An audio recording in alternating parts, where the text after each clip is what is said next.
Assalamualaikum warahmatullahi wabarakatuh. Salam sejahtera untuk kita semua. Kali ini saya berada di halaman DPR RI. Ini ada air mancurnya. Ini lambangnya ya, yang cukup fenomenal gitu ya. Dan saya di sini adalah mendapatkan undangan ya, undangan untuk menjadi salah satu narasumber di satu diskusi yang akan dihadiri oleh dua anggota dewan, satu dari P3 ya, yang satu lagi adalah dari PDI Perjuangan. Kita akan membahas tentang RUU Kesejahteraan Ibu dan Anak. Nah, seperti apa? Ikuti terus dalam video ini. Sebelumnya jangan lupa ya untuk di like, share, comment, and subscribe. Bagi yang belum subscribe, segera subscribe untuk terus terupdate dengan video tentang pendidikan dan anak. Oke.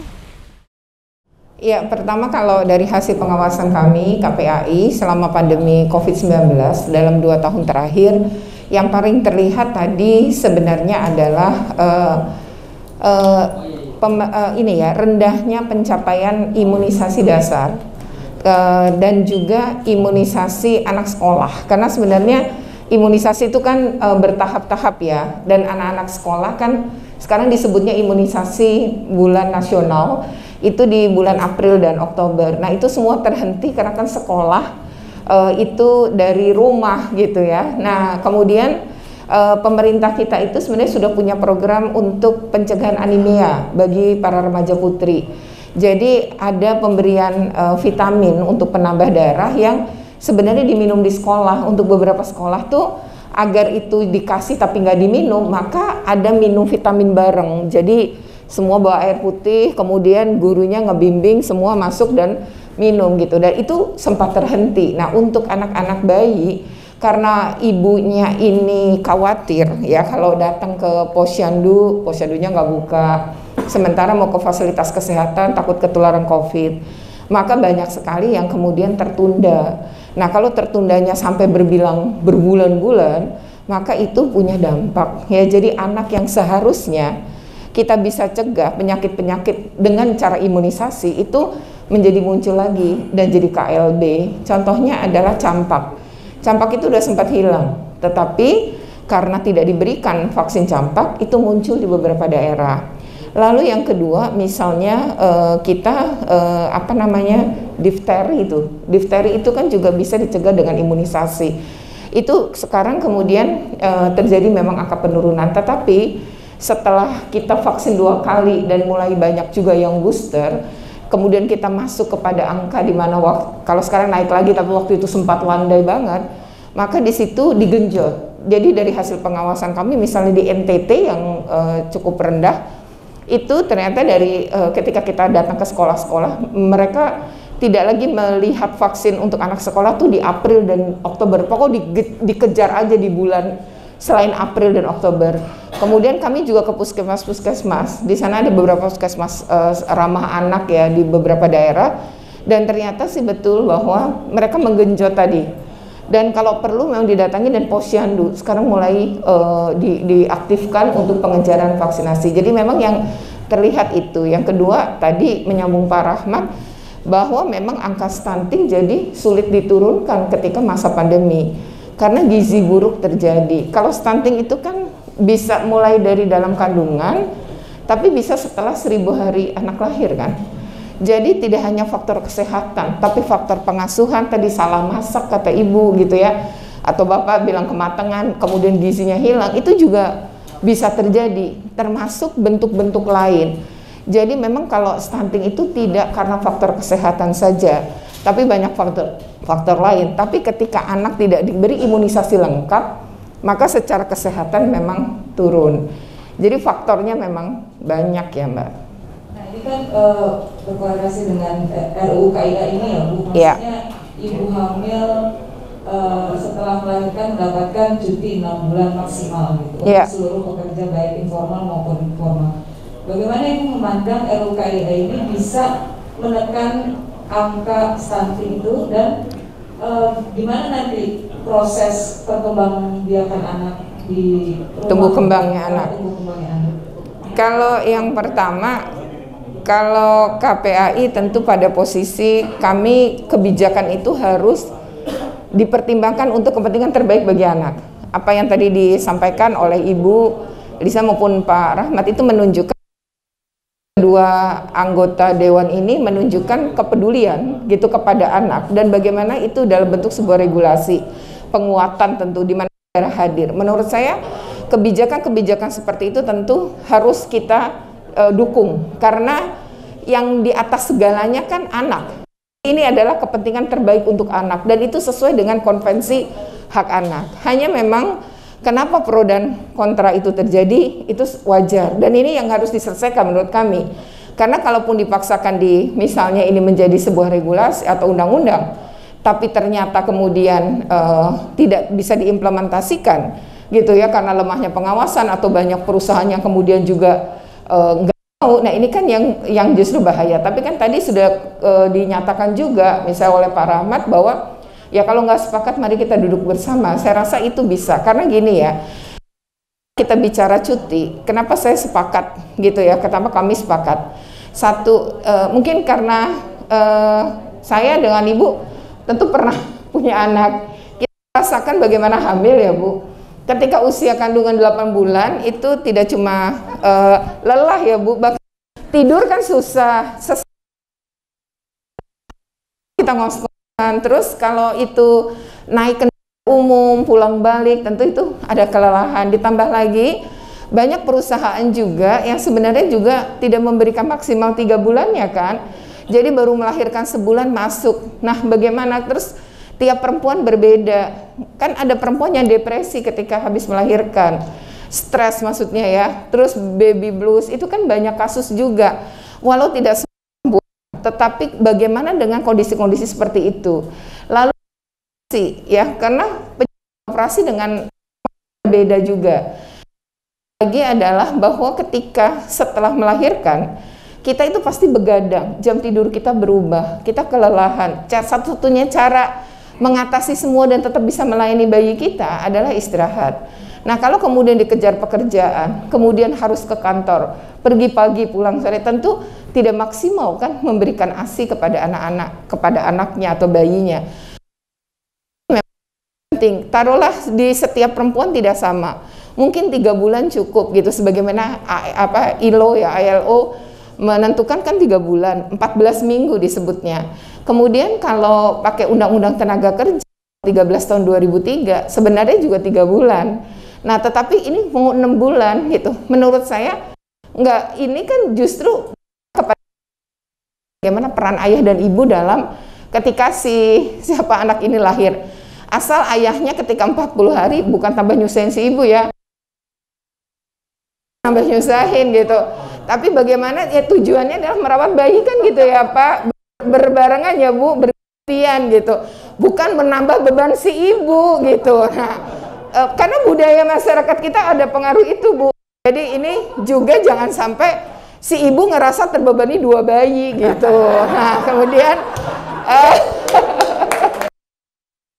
ya Pak gitu kan. Nah, yang itu penting juga dibicarakan. Jadi ada teman-teman media, sebenarnya kalau kita ngelihat idealnya cuti ya di beberapa negara, misalnya itu ada memberi cuti tahun ya, tapi ada yang 3 bulan sampai 1 tahun, 2 tahun juga, tapi tidak diambil sekaligus. Jadi kan anak itu kalau masa pertumbuhan suka sakit ya Pak, maksudnya anak mudah sakit kan.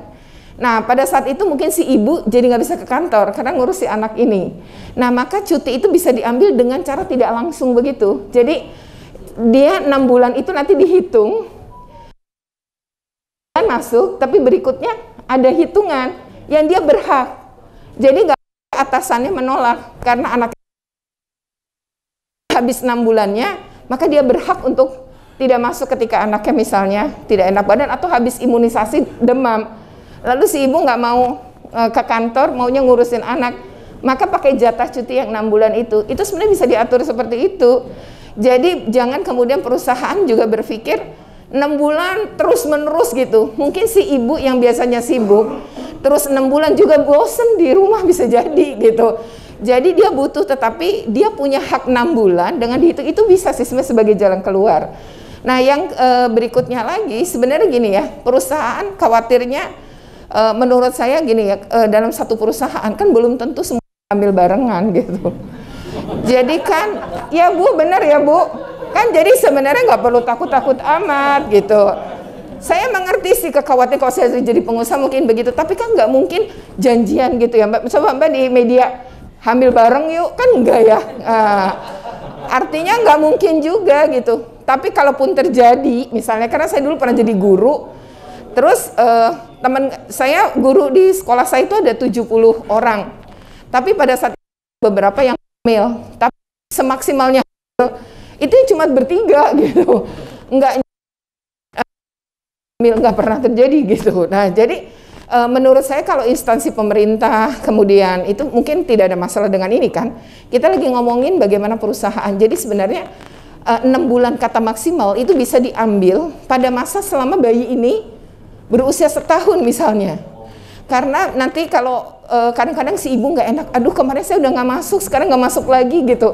Padahal nih anak butuh si ibu gitu. Jadi menurut saya itu bisa menjadi sebuah jalan keluar dan saya mengapresiasi inisiatif DPR atas ini. Karena kami yang pernah punya bayi, saya punya tiga gitu ya, saya merasa bahwa ini menjadi satu sesuatu oase kali ya Pak disebutnya begitu, bahwa ini ada kepedulian seperti itu karena mungkin tidak banyak yang paham bagaimana seorang ibu ketika anaknya sakit. Saya pernah ketemu teman, dia tiap anaknya sakit pengen berhenti kerja gitu. Berhenti karena dia nggak tega dengan anaknya. Nah, itu mungkin banyak dialami oleh para ibu. Nah, jadi terkait dengan idealnya berapa sih? Sebenarnya tidak mungkin, angka ideal itu beda-beda setiap orang ya, tetapi dengan itu menurut saya itu adalah satu arah yang positif. Jadi kita harus melihat sebagai konteks ini untuk SDM yang unggul. Jadi kita harus dukung Indonesia yang akan datang. Perusahaan juga bisa kok bikin aturan, misalnya kalau dia baru nikah, terus wah ini sebentar lagi hamil, ya tentu kan itu anak pertama kedua misalnya, sesuatu yang berbeda dong, kecuali itu tadi anak yang berikutnya. Tapi saya lihat orang zaman sekarang nggak kepingin punya anak banyak-banyak juga.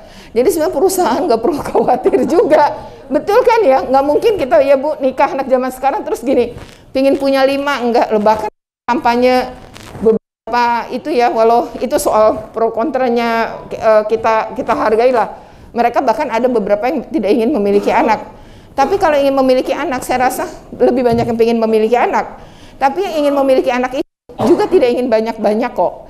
Karena kita juga, anak itu bukan sekedar kita makanin, tapi bahwa anak itu tumbuh kembangnya harus kita jamin, kita jaga, kita asuh bersama, kita antarkan gitu. Anak kita kecanduan gadget juga kan banyak problem. Jadi kita pasti nggak kepingin juga punya anak banyak-banyak gitu. Nah oleh karena itu kan tidak perlu sebenarnya khawatir berlebihan. Karena tidak ada perusahaan yang semua pegawai perempuannya hamil. Atau misalnya yang usianya sudah 40 ke atas, kemungkinan besar nggak hamil lagi juga. Nah ini yang mungkin perlu dipertimbangkan tadi adalah, kalau kami usulkan maksimalnya tadi adalah maksimal 6 bulan tetapi bisa diambil semasa si bayi belum berusia 1 tahun atau maksimal sampai usianya 1 tahun. Jatah itu bisa diambil, walau ngambilnya 3 hari, 5 hari, sampai batas terhitung selama 6 bulan. Nah mungkin itu pernyataan kami ya. Kalau kami dukung sepenuhnya undang-undang ini. Kalau memang ada kekurangan, ya mari kita kasih masukan DPR gitu. Ya. Sebagainya, selama ini kan juga pemerintah juga sudah memberikan keringanan. Banyak hal yang dilakukan oleh pemerintah, terutama juga melalui posyandu dan sebagainya. Ya. Itu semua sebetulnya sudah dilakukan selama ini oleh pemerintah, juga melalui pemerintah daerah yang juga memfasilitasi untuk bagaimana agar tumbuh kembang anak sejak dalam kandungan, dan kemudian persoalan nanti setelah dia lahir, ini yang memang harus diatur ke depan, terutama terhadap perempuan-perempuan yang bekerja. Nah memang kalau kita lihat di daerah, katakanlah saya pernah menjabat sebagai wali kota, waktu itu pernah ada kasus walaupun tidak kaitan dalam hal ibu melahirkan dan menyusui ini, tapi kemudian kepada pekerja perempuan. Nah, waktu itu instruksi gubernur itu kepada daerah kabupaten kota agar memperlakukan jam malam. Nah, ketika saya mengeluarkan izin usaha itu untuk katakanlah warung kopi dan sebagainya, itu berlaku sampai jam 11 malam. Nah, ketika instruksi itu dikeluarkan, maka kami melakukan evaluasi. Maka yang saya keluarkan bukan instruksi diberlakukan jam 9 berhenti kerjanya, tapi jam 11 malam. Karena apa? Kalau saya mengikuti instruksi itu, maka pekerja perempuan akan memiliki dampak sehingga nanti pekerja perempuan tidak dipekerjakan gitu. Ibu dan anak. Otomatis ini perintah undang-undang nanti akan arahnya kemana, masih ada waktu untuk mengelaborasi, dimintai masukan masyarakat, KPAI dan semuanya. Negara hadir, pemerintah daerah hadir, perusahaan hadir, swasta hadir, menyelamatkan dan melindungi SDM kita untuk masa depan. Kesejahteraan kita sangat penting. Nah, akhirnya selesai sudah diskusinya. Tadi diskusinya menarik, 2 anggota dewan ditambah saja dari 3 narasumber. Tentunya pakai perspektif masing-masing. Yang PDI Perjuangan mendukung ya RUU KIA ini sebagai inisiatif dari DPR. Begitupun salah satu anggota dari fraksi P3 yang juga seorang ibu yang juga mendukung KIA tadi.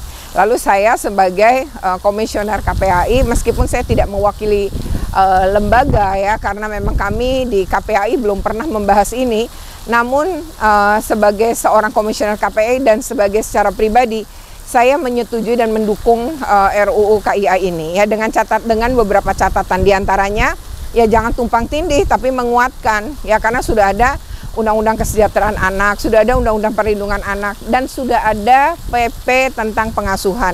Nah, bagaimana undang-undang ini mengisi kekosongan yang tidak diatur dari 3 peraturan perundangan sebelumnya. Nah, itu bisa saja untuk menguatkan. Toh niatnya adalah untuk menciptakan ya generasi yang akan datang atau sumber daya manusia Indonesia yang unggul. Tentu hal ini perlu kita dukung bersama-sama.